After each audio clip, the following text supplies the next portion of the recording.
আসসালামু আলাইকুম। এটিএন বাংলা সংবাদে সবাইকে স্বাগত জানাচ্ছি। ফিরোজ তোহা। শুরুতেই বিআরবি কেবলস সংবাদ শিরোনাম।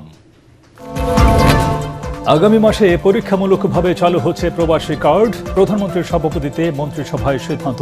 সামাজিক মর্যাদা বৃদ্ধি, ক্ষমতায়ন, আর্থিক প্রণোদনা সহ মিলবে 10টি বিশেষ সুবিধা। রাজনৈতিক ও বাণিজ্যের দ্বার সবার জন্য উন্মুক্ত, জানালেন মির্জা ফখরুল। ঢাকা বেইজিং সম্পর্ক অবিচ্ছেদ্য, তিস্তা পরিকল্পনায় পাশে থাকার অঙ্গীকার চীনা রাষ্ট্রদূতের। গণমানুষের সমস্যা সমাধানে সরকার বদ্ধপরিকর, বললেন মাহাদি আমিন। জুলাই সনদ বাস্তবায়নে জনগণকে ধোঁকা দিলে ভয়াবহ পরিণতির হুঁশিয়ারি বিরোধী দলীয় নেতার। 24 আর 18 জুলাই পুলিশের গুলিতে নিহত হয়ে প্রতিবাদ প্রতিরোধের প্রতীক হয়ে ওঠেন মীর মুগ্ধ। স্বৈরাচারের বিরুদ্ধে ফুঁসে ওঠে আপামর জনতা। শুনছিলেন বিআরবি কেবলস সংবাদ শিরোনাম। এবার বিস্তারিত। আগামী মাসে পরীক্ষামূলকভাবে চালু হচ্ছে প্রবাসী কার্ড, যাতে মিলবে 10টি বিশেষ সুবিধা। প্রধানমন্ত্রী তারেক রহমানের সভাপতিত্বে প্রবাসী কার্ড চালুর উদ্যোগ নিয়ে বৈঠকে এই সিদ্ধান্ত হয়। এতে জানানো হয়, প্রবাসী কার্ড চালুর মূল উদ্দেশ্য প্রবাসীদের সামাজিক মর্যাদা বৃদ্ধি, ক্ষমতায়ন, আর্থিক প্রণোদনা এবং ডুয়েল কারেন্সি কার্ডের মাধ্যমে আন্তর্জাতিক পেমেন্ট ও ব্যাংকিং সুবিধা নিশ্চিত করা। সরকারের নির্বাচনী অঙ্গীকারের অংশ হিসেবে ইতিমধ্যে ফ্যামিলি কার্ড, কৃষক কার্ড ও ক্রীড়া কার্ড বাস্তবায়নের কার্যক্রম শুরু হয়েছে। এই কার্ডের মাধ্যমে প্রবাসীরা অন্তত 10টি সুবিধা পাবেন। দেশে ও বিদেশে কমপ্লিমেন্টারি বিমানবন্দরের লাউঞ্জ ব্যবহারের সুবিধা এবং বিশেষ ইমিগ্রেশন বুথের মাধ্যমে দ্রুত সেবা প্রদান। এছাড়া থাকবে বিমান টিকিট ও হোটেল বুকিংয়ে বিশেষ ছাড়, সরকারি হাসপাতালে প্রবাসী সেবা বুথ এবং বেসরকারি হাসপাতালে চিকিৎসা সেবায় বিশেষ ছাড়। কার্ডধারীর মৃত্যু হলে বিনা খরচে মরদেহ দেশে আনার সুবিধা, প্রবাস ফেরতদের পুনর্বাসন ও বীমা সুবিধা, জমি রেজিস্ট্রেশন, নামজারি, ইউটিলিটি সংযোগ, লাইসেন্স প্রদান এবং বৈদেশিক বিনিয়োগে অগ্রাধিকার। কার্ডের মাধ্যমে সরাসরি অর্থ প্রেরণ ও সহজ লেনদেন এবং জাতীয় পরিচয়পত্র, পাসপোর্ট, কনসুলার সেবা, ব্যাংকিং এবং সরকার প্রদত্ত অন্যান্য সেবায় অগ্রাধিকার প্রদান। বৈঠকে আরও জানানো হয়, প্রথম পর্যায়ে রাষ্ট্রায়ত্ত জনতা ব্যাংকের মাধ্যমে প্রবাসী ডেবিট কার্ড ইস্যু করা হবে। চলতি বছরের ডিসেম্বরের মধ্যে 50,000 এবং আগামী বছরের জুন মাসের মধ্যে 2 লাখ প্রবাসী কার্ড বিতরণের লক্ষ্যমাত্রা নির্ধারণ করা হয়েছে।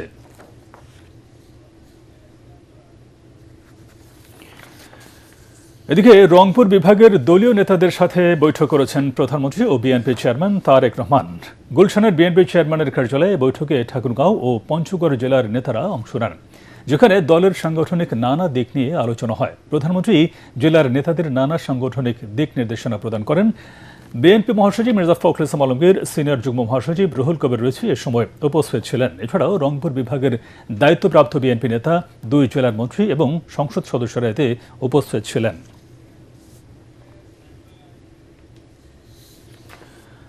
বর্তমান সরকার চীন, ভারত, যুক্তরাষ্ট্র সবার সঙ্গে রাজনৈতিক ও বাণিজ্যিক সম্পর্ক রাখতে চায় বলে জানিয়েছেন এলজিআরডি মন্ত্রী এবং বিএনপি মহাসচিব মির্জা ফখরুল ইসলাম আলমগীর। চীনের সাথে বাংলাদেশের অবিচ্ছেদ্য সম্পর্ক কেউ ভাঙতে পারবে না বলেও জানান তিনি। রাজধানীর সোনারগাঁও হোটেলে বাংলাদেশ চীন মৈত্রী সমিতির অনুষ্ঠানে এসব কথা বলেন তিনি। আর বাংলাদেশের বাণিজ্যের একটি বড় অংশ চীনের উপর নির্ভরশীল বলে মন্তব্য করেছেন তথ্যমন্ত্রী। এ সময় রোহিঙ্গা সংকট, তিস্তা পরিকল্পনা ও প্রযুক্তিগত উন্নয়নে চীন পাশে থাকবে বলে জানান দেশটির রাষ্ট্রদূত। সাজ্জাদ জাহানের রিপোর্ট। রাজধানীর সোনারগাঁও হোটেলে বাংলাদেশ চীনের মধ্যকার ঐতিহাসিক বন্ধুত্ব, কৌশলগত অংশীদারিত্ব এবং বহুমাত্রিক সম্পর্ককে আরও সুসংহত করার লক্ষ্যে লং লিভ বাংলাদেশ চীন ফ্রেন্ডশিপ শীর্ষক প্রোগ্রামের আয়োজন করে বাংলাদেশ চীন মৈত্রী সমিতি। Bangladesh and China have enjoyed a close and productive relationship. অনুষ্ঠানে তথ্যমন্ত্রী বলেন, বাংলাদেশের বাণিজ্যের একটি বড় অংশ চীনের উপর নির্ভরশীল। একই সঙ্গে আঞ্চলিক উন্নয়নে অর্থনৈতিক করিডোর তৈরির কথা ভাবা হচ্ছে বলেও জানান তিনি। চীনের সঙ্গে আমাদের বন্ধুত্ব নিয়ে অন্য যে যাই ব্যাখ্যা করুক না কেন, চীনের এই আগ্রহ এবং আমাদের এই প্রয়োজন, এটাই হচ্ছে আমাদের দুই দেশের বন্ধুত্বের স্ট্র্যাটেজিক ইউনিটি পয়েন্ট, মিউচুয়াল ইন্টারেস্টের পয়েন্ট। অনুষ্ঠানে অংশগ্রহণ করে চীনের রাষ্ট্রদূত জানান, ঢাকা বেইজিং নতুন সম্পর্কের দ্বার উন্মোচন হয়েছে। তাছাড়া রোহিঙ্গার প্রত্যাবাসনে সর্বোচ্চ সহযোগিতা নিয়ে পাশে থাকবে তার দেশ। Honorable Prime Minister Tareq Rahman's visit বাংলাদেশের প্রধানমন্ত্রীর সাম্প্রতিক চীন সফর দুই দেশের সম্পর্কের ইতিহাসের একটি মাইলফলক। ভবিষ্যতে অর্থনৈতিক ও প্রযুক্তিগত সহযোগিতা সহ তিস্তা মহাপরিকল্পনা বাস্তবায়ন এবং রোহিঙ্গা সংকট সমাধানে আমার দেশ পাশে থাকবে। প্রধান অতিথির বক্তব্যে বিএনপি মহাসচিব ও এলজিআরডি মন্ত্রী মির্জা ফখরুল ইসলাম আলমগীর মন্তব্য করেন, কর্মসংস্থান সৃষ্টির মাধ্যমে অর্থনৈতিক চ্যালেঞ্জ মোকাবেলায় চীনকে প্রয়োজন। 20 কোটি মানুষের দেশ, যেখানে প্রায় 4 কোটি মানুষ আমাদের যুবক যারা বেকার, তাদের কর্মসংস্থান সৃষ্টি করতে হলে চীনের প্রযুক্তি আমার লাগবে, চীনের সাহায্য আমার লাগবে, চীনের অর্থনৈতিক সহযোগিতা আমার প্রয়োজন হবে।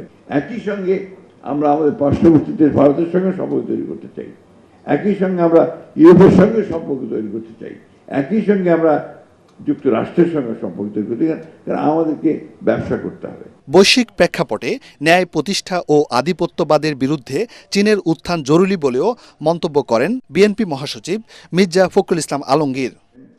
আমি সকলের নাম বলতে সাজ্জাদ জাহান, এটিএন বাংলা, ঢাকা। বিগত 5 মাসে জনপ্রত্যাশা অনুযায়ী সরকার নির্বাচনী অঙ্গীকার ও জুলাই সনদ বাস্তবায়নে কাজ করেছে বলে জানিয়েছেন প্রধানমন্ত্রীর উপদেষ্টা ডক্টর মাহাদি আমিন।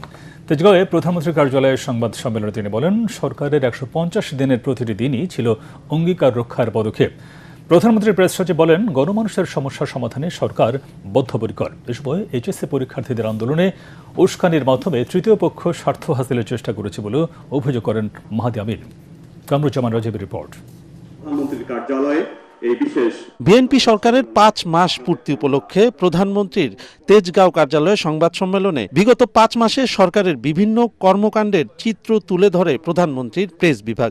শুরুতেই প্রধানমন্ত্রীর অতিরিক্ত প্রেস সচিব আতিকুর রহমান রুমন বলেন, বিএনপি সরকার গণমাধ্যমের স্বাধীনতায় বিশ্বাসী, তবে সে সুযোগ নিয়ে কেউ যাতে অপসাংবাদিকতা না করে সে বিষয়ে সতর্ক থাকতে হবে। আপনারা 5 মাসেও যদি সময় না দেন তাহলে কিভাবে হবে? এই অপসাংবাদিকতা, মোবাইল সাংবাদিকতা যারা এইভাবে করছে, এটা ঠিক না।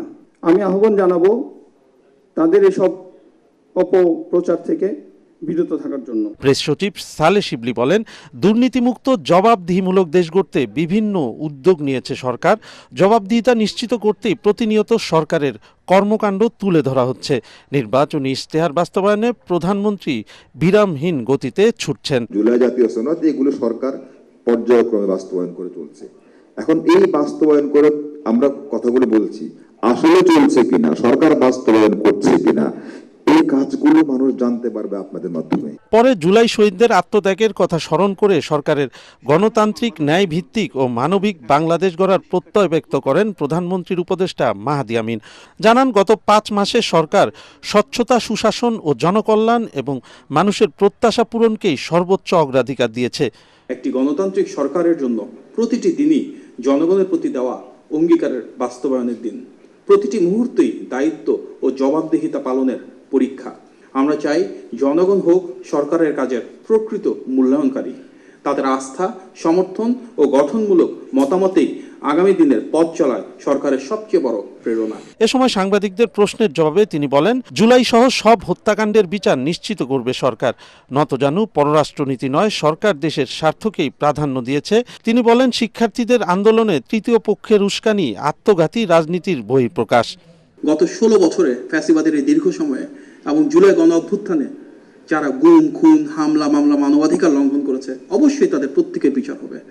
যে মানবাধিকার লঙ্ঘনের আমরা কথা বলছি, সবচেয়ে বেশি সাফারার তো বিএনপি, যেখানে প্রকৃত শিক্ষার্থীর সংখ্যা খুব সীমিত পরিমাণে ছিল, আবার যারা প্রকৃত শিক্ষার্থী না, পরীক্ষার্থী না, তারাও সেখানে ছিল।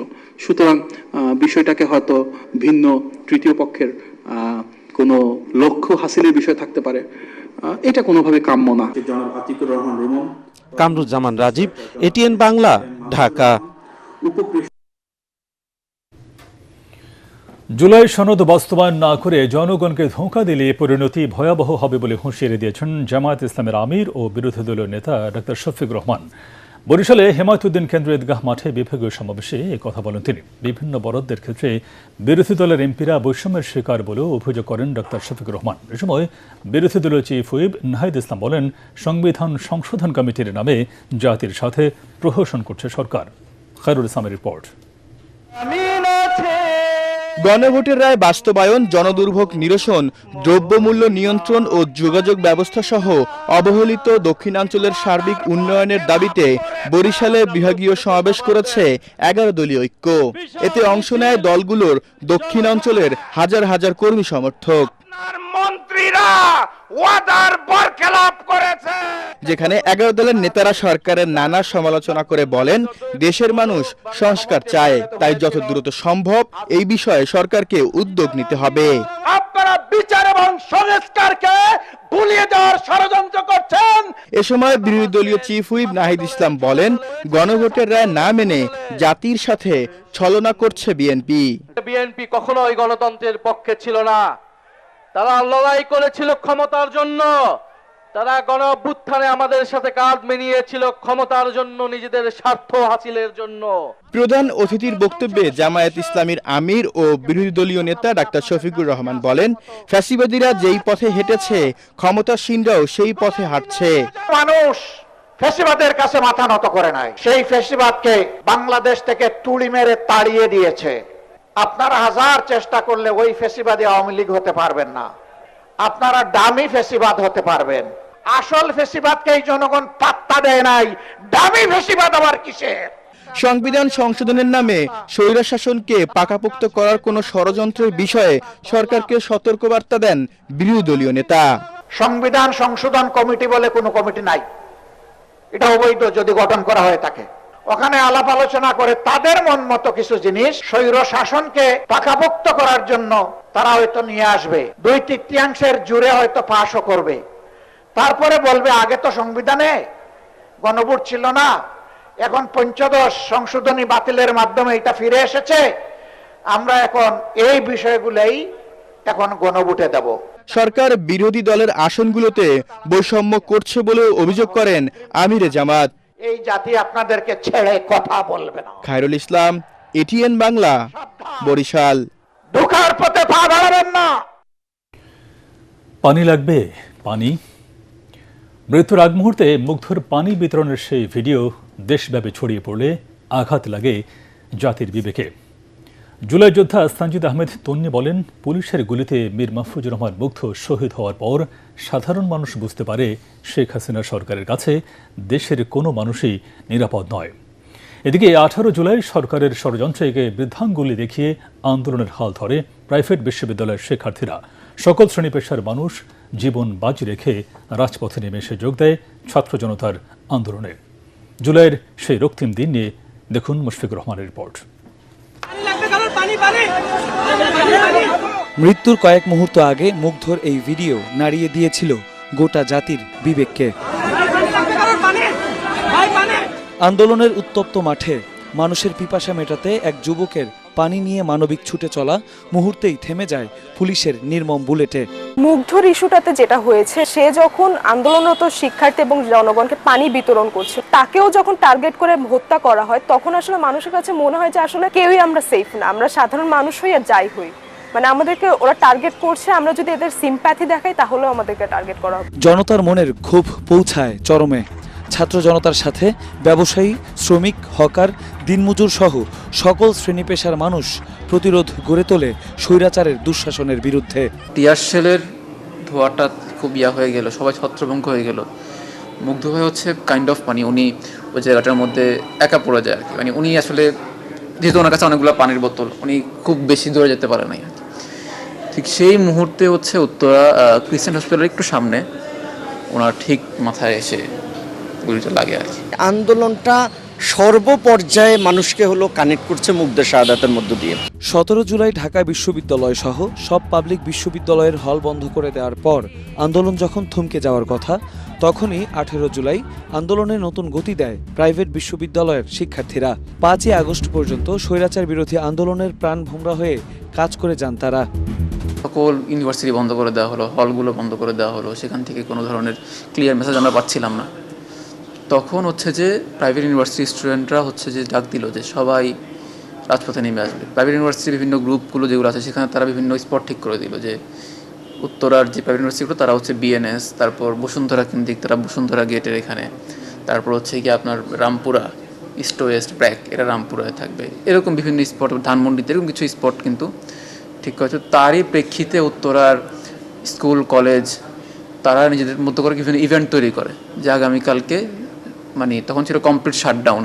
এদিন বৈষম্য এবং দুঃশাসনের বিরুদ্ধে আপোষ না করে বুক চিতিয়ে লড়ে যাওয়া মীর মুগ্ধ সহ ২৪ জন প্রাণ হারায়। মুশফিক রহমান, এটিএন বাংলা, ঢাকা।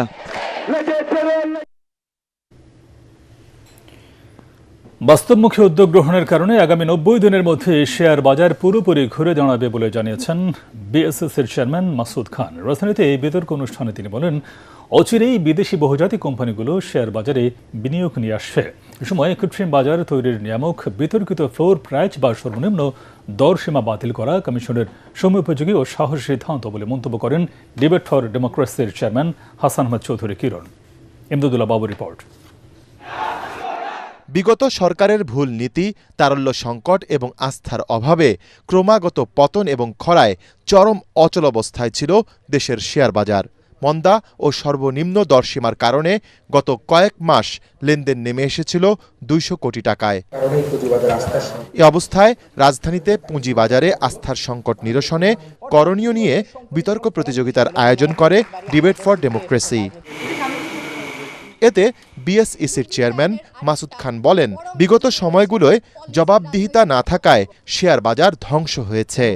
বিগত সরকারে যেটা ছিল অ্যাবসলিউট পাওয়ার, কোনো অপোজিশন ছিল না, কোনো জবাবদিহিতা নাই। এই সিচুয়েশনে যারা রেগুলেটরস আছে, শুধু বিসেক না, সব রেগুলেটর যেটা মনে করেছে যে আমার তো কোনো জবাবদিহিতা নাই, যা ইচ্ছা তাই করবো, কনফ্লিক্ট অফ ইন্টারেস্ট যা আছে সবই করবো, সমস্যা কোথায়? অ্যাজ রেগুলেটরস আমি কোনো ব্যক্তির জন্য কোনো কিছু করব না, ফুল স্টপ। যদি করতে যাই আমি সমষ্টিগতভাবে করব। অনুষ্ঠানের সভাপতি হাসান আহমেদ চৌধুরী কিরণ বলেন, রাজনৈতিক হস্তক্ষেপ না থাকায় শেয়ার বাজারে আবারও ফিরে আসবে বিনিয়োগকারীদের আস্থা।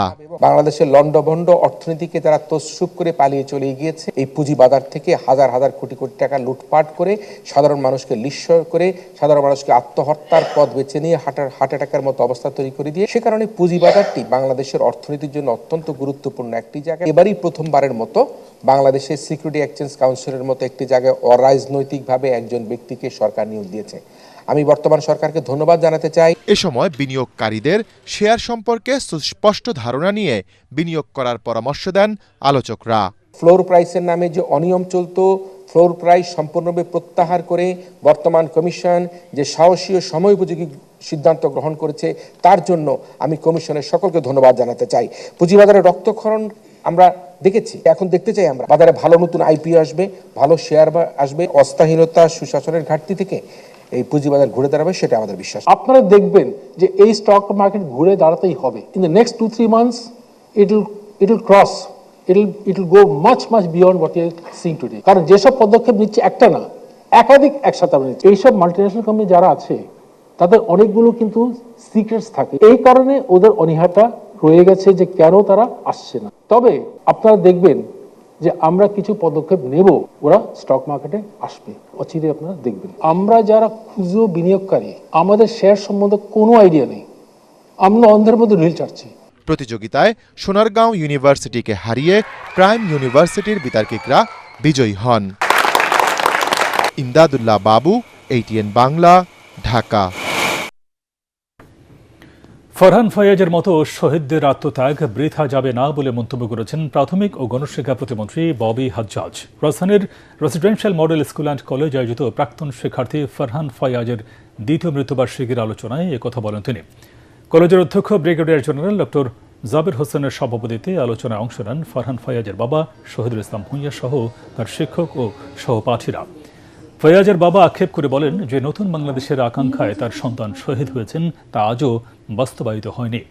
এর আগে গান ও কবিতায় ফয়াজকে স্মরণ করে রেসিডেন্সিয়াল মডেল স্কুল অ্যান্ড কলেজের শিক্ষক ও শিক্ষার্থীরা।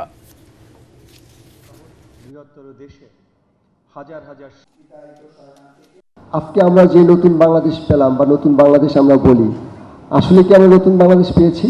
বীর সন্তানদের জন্য আমরা দুঃখ করি না, আমরা তাদেরকে সেলিব্রেট করি। We are proud of our heroes, Farhan Fayaz, Abu Saeed এবং তাদের সাথে যারা আমাদের দেশের জন্য, গণতন্ত্রের জন্য তাদের জীবন দান করেছেন। তারা সর্বোত্তম নায়ক এই দেশের, এই জাতির। প্রধানমন্ত্রীর প্রতিশ্রুতি অনুযায়ী আগামী 3 বছরের মধ্যে প্রত্যেক কৃষকের কাছে কৃষি কার্ড পৌঁছে যাবে বলে আশাবাদ ব্যক্ত করেছেন জাতীয় সংসদের whip advocate M Ruhul Quddus Talukdar Dulu. এই কৃষি কার্ডের মাধ্যমে একজন কৃষক কৃষি পণ্য ও ঋণ সুবিধা সহ সকল সুযোগ সুবিধা ভোগ করতে পারবেন। দুপুরে নাটোর সদর উপজেলা হলরুমে এডিপির অর্থায়নে বিভিন্ন উপকার ভোগীদের মাঝে স্প্রে মেশিন, সেলাই machine, football, ceiling fan, wheel chair ও 1200 কৃষকের মাঝে বীজ ও সার বিতরণ অনুষ্ঠানে রুহুল কুদ্দুস তালুকদার দুলু এসব কথা বলেন। জেলা বিএনপির আহ্বায়ক রহিম নেওয়াজ ও সদর উপজেলা নির্বাহী কর্মকর্তা আজাহার আলী সহ অন্যান্যরা সময় উপস্থিত ছিলেন।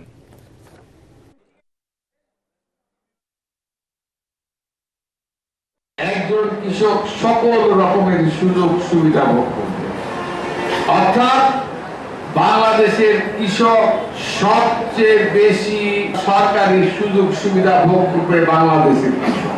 কৃষি পণ্য ফলাতে গেলে পানি দরকার, আর পানির ব্যবস্থা যদি সরকার না করে তাহলে কৃষক কিভাবে কৃষি পণ্য কৃষি ফলাবে, ফলন বাড়াবে, কিভাবে ফলন করবে?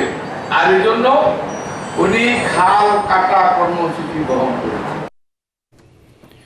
পূবালী ব্যাংক বাণিজ্য সংবাদ।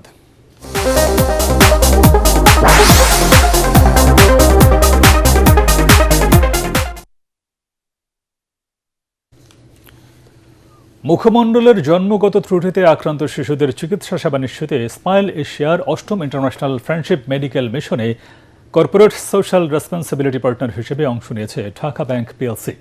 রাজধানীর সরকারি কর্মচারী হাসপাতালে প্রধান অতিথি হিসেবে জনপ্রশাসন মন্ত্রণালয়ের উপদেষ্টা স্মাইল জবিউল্লাহ মেডিকেল মিশনের উদ্বোধন করেন। উপস্থিত ছিলেন ঢাকা ব্যাংকের ব্যবস্থাপনা পরিচালক ওসমান এরশাদ ফয়েজ, স্মাইল এশিয়ার সেক্রেটারি জেনারেল অভিমন্যু তালুকদার, জনপ্রশাসন মন্ত্রণালয়ের সিনিয়র সচিব ইহসানুল হক এবং স্বাস্থ্য মন্ত্রণালয়ের সচিব কামরুজ্জামান চৌধুরী। আয়োজকরা জানান 18 থেকে 24 জুলাই পর্যন্ত চলা এই মেডিকেল মিশনে 4টি অপারেশন টেবিলের মাধ্যমে ঠোঁট ও তালু কাটার সমস্যায় আক্রান্ত 100 শিশুর চিকিৎসা সহ বিনামূল্যে অস্ত্রোপচার করা হবে। রাজধানীর শেরেবাংলা নগর এলাকায় সন্ত্রাস ও মাদক বিরোধী বিক্ষোভ মিছিল করেছে স্থানীয় সচেতন মহল। এ সময় মহানগর উত্তর বিএনপির সাবেক আহ্বায়ক সাইফুল আলম নীরব বলেন, আগামী প্রজন্মকে সুষ্ঠু পরিবেশ দিতে সমাজ থেকে মাদক সন্ত্রাস নির্মূল করতে হবে। এছাড়া প্রধানমন্ত্রীর নির্দেশে বৃক্ষরোপণে সকলকে উদ্যোগী হওয়ার আহ্বান জানান তিনি। পরে এলাকাবাসীকে সাথে নিয়ে মিছিলে বের হন তিনি, যা শেরেবাংলা নগর থানার বিভিন্ন এলাকা প্রদক্ষিণ করে শেষ হয়।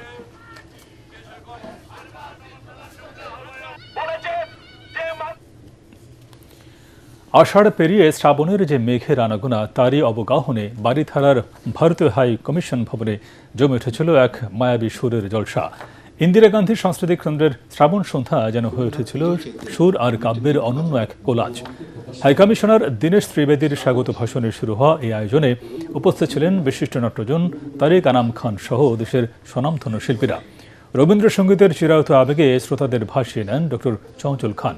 নিখাদ শাস্ত্রীয় সঙ্গীতের রাগ অনুরাগে পুরো মিলনায়তনকে আচ্ছন্ন করে রাখেন শিল্পী অনিল কুমার সাহা ও অলোক কুমার সেন।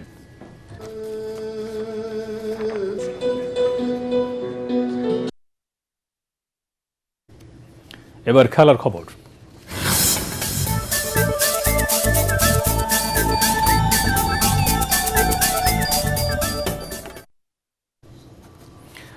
সাতাশটি ক্রীড়া ফেডারেশন এবং অ্যাসোসিয়েশনের নতুন অ্যাডহক কমিটি গঠন করেছে জাতীয় ক্রীড়া পরিষদ এএনএসসি। দেশের ঝিমিয়ে পড়া ক্রীড়াঙ্গনে গতি ফেরাতে এবং প্রাতিষ্ঠানিক সংস্কার নিশ্চিত করতে এই নতুন কমিটি গঠন করা হয়েছে বলে জানানো হয়। এদিকে বাংলাদেশ ব্যাডমিন্টন ফেডারেশনের সভাপতি হিসেবে নিয়োগ দেওয়া হয়েছে পিএইচপির ব্যবস্থাপনা পরিচালক ইকবাল হোসেনকে এবং সাধারণ সম্পাদক করা হয়েছে কাজী হাসিবুর রহমান শাকিলকে। ঘোষিত অ্যাডহক কমিটিকে আগামী 90 কর্মদিবসের মধ্যে নির্বাচনের মাধ্যমে পূর্ণাঙ্গ কমিটি গঠনের নির্দেশ দেওয়া হয়েছে।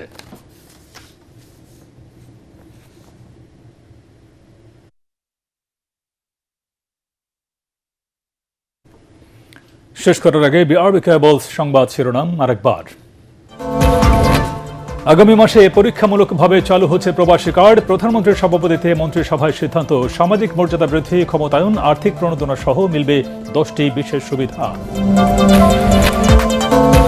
রাজনৈতিক ও বাণিজ্যের দ্বার সবার জন্য উন্মুক্ত, জানালেন মির্জা ফখরুল। ঢাকা বেজিং সম্পর্ক অবিচ্ছেদ্য, তিস্তা পরিকল্পনায় পাশে থাকার অঙ্গীকার চীনা রাষ্ট্রদূতের।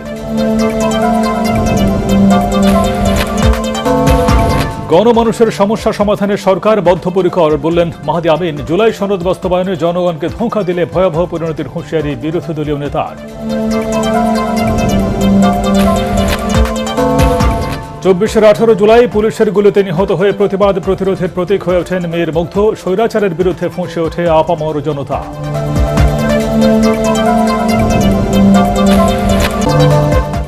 পরবর্তী সংবাদ দেখার আমন্ত্রণ জানিয়ে এখনকার মতো শেষ করছি। আর ATN বাংলার সংবাদ ইউটিউবে দেখতে ব্রাউজ করুন youtube/ATN বাংলা নিউজ।